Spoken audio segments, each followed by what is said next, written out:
Okay, where do we start?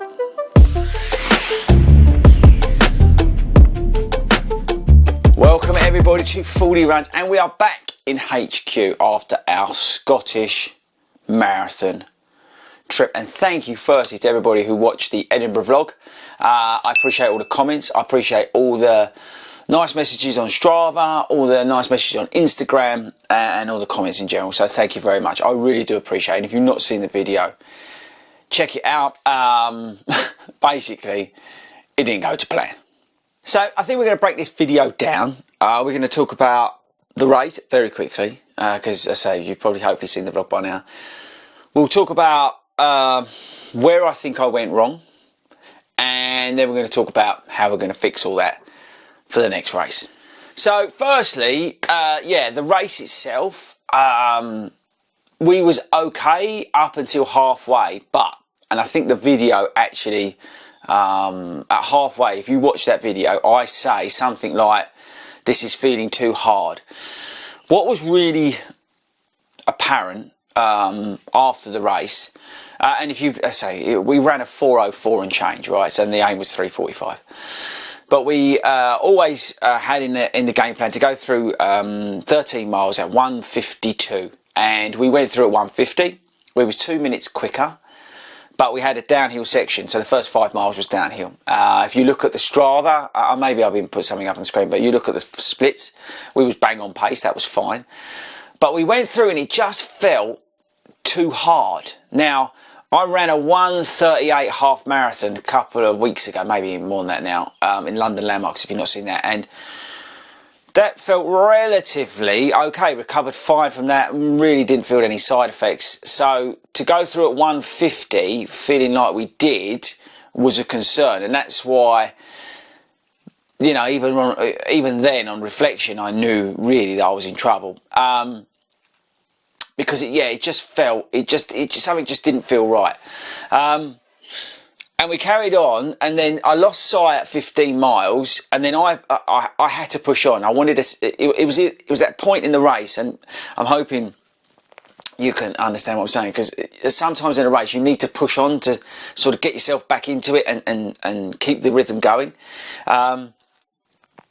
And I pushed on 16, 17 miles trying to get it, but it was like an uphill section of the course, even though it's flat and downhill. And I just had nothing. And I started to get these, like, not stomach cramps, but cramps under my sort of rib cage and stuff. And I didn't think anything of it. It was always when I was taking water or a gel or something like that. And I just thought, oh, it's wind and it will go. But I had nothing. And my legs were getting more and more tired, and I couldn't work it out. Now, it was hot, relative, right? It was hot. We did London in 2019 in like 27 degrees, so it's all relative. But it was 15, 16 degrees. I think maybe a camera might show it, but I am sunburnt, so it shows you how strong the sun was, and we wasn't predicting that. But it was definitely warmer than we was expecting. But I just had nothing. I was empty. At 16, 17 miles, when I tried to kick on, I came back, again you see it in the splits, but there just simply wasn't anything there. I had nothing in the tank. And then we did this like soppy section. It's just the worst bit of the course, where you go through somebody's house and it's like gravelly section. It's just pointless and awful.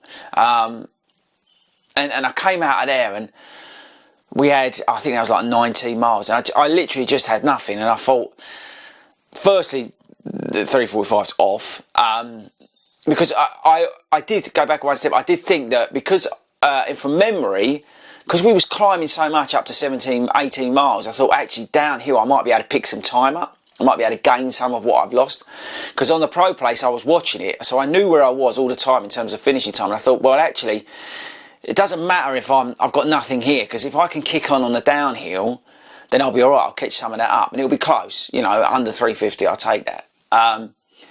But it would just seem to be climbing again. It just didn't feel like the downhill.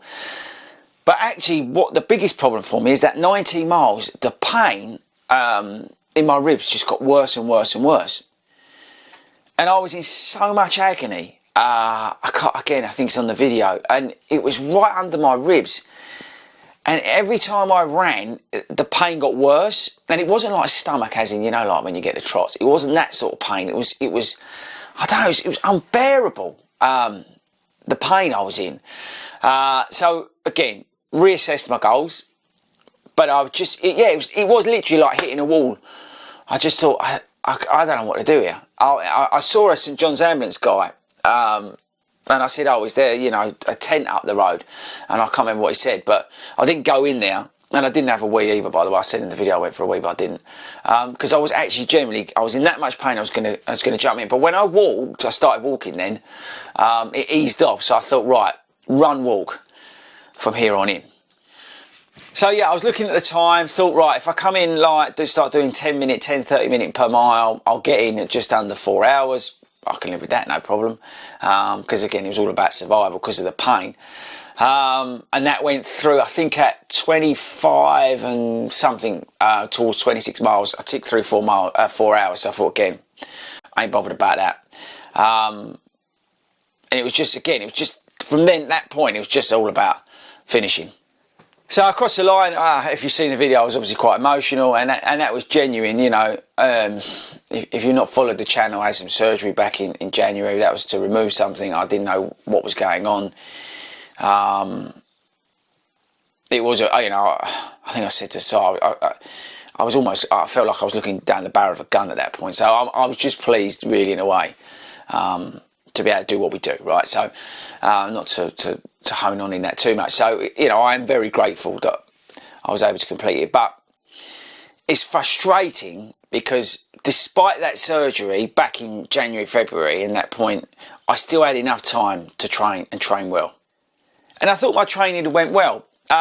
Just to touch on the cramping, I think I've worked out what it was. I drank too much water in the room and leading up to the start. It was a big mistake. I was so paranoid. I think I watched Chris from Here We Are Running video, right? And I was so paranoid about dehydrating and not getting enough electrolytes. I think I actually took too much on before the race. And I think that was the problem, because when I drank and when I had a gel, that's when I got the cramping. So on reflection, that was my biggest mistake in the morning. I do also think I didn't have the right food the night before. It's always hard when you're travelling. I think that doesn't help. And I was very tired. We got up super early on the Saturday to travel up. If you're not, actually it won't be out yet. The video from Plane versus Train's coming your way, and we got up stupid early to do that because we wanted to win. So on reflection, again, that was a stupid mistake. So there was a couple of schoolboy errors in there. When I think about it, when I look at it, that I won't do again.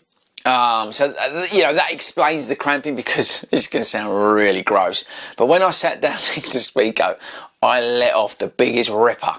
I think people looked and stopped and said, what's that noise? It was coming out of my rear end. It was just trapped wind.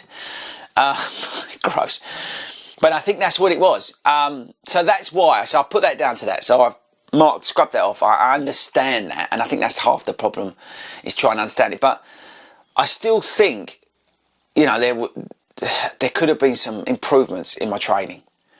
Now, it is interesting because some of the comments on Strava, some of the comments on the video and stuff like that, and on the Instagram, sorry, have all said that people struggled at the Edinburgh Marathon, the course, the conditions, various different things. Like, for example, JBS, big shout out, I think he said like 6 people he were following all didn't come in anywhere near what they were expecting. So maybe there's more to it than what I'm reading into it. But as a sort of, putting my sort of coach hat on, and taking a step back, I really wanted to try and evaluate what can I do better and what can I improve for the next block. And I think on reflection, we was okay with the mileage. You know, 50 mile weeks is plenty. I said it in the video before this race that I needed to do strength and conditioning. I knew that was going to show up and that would be a problem, but I couldn't because of the surgery I had. I wasn't, you know, able to get into the gym. I wasn't able to do any weights because I wasn't allowed to put any pressure around my head, you know, like if you're doing stuff. So I accept that, right?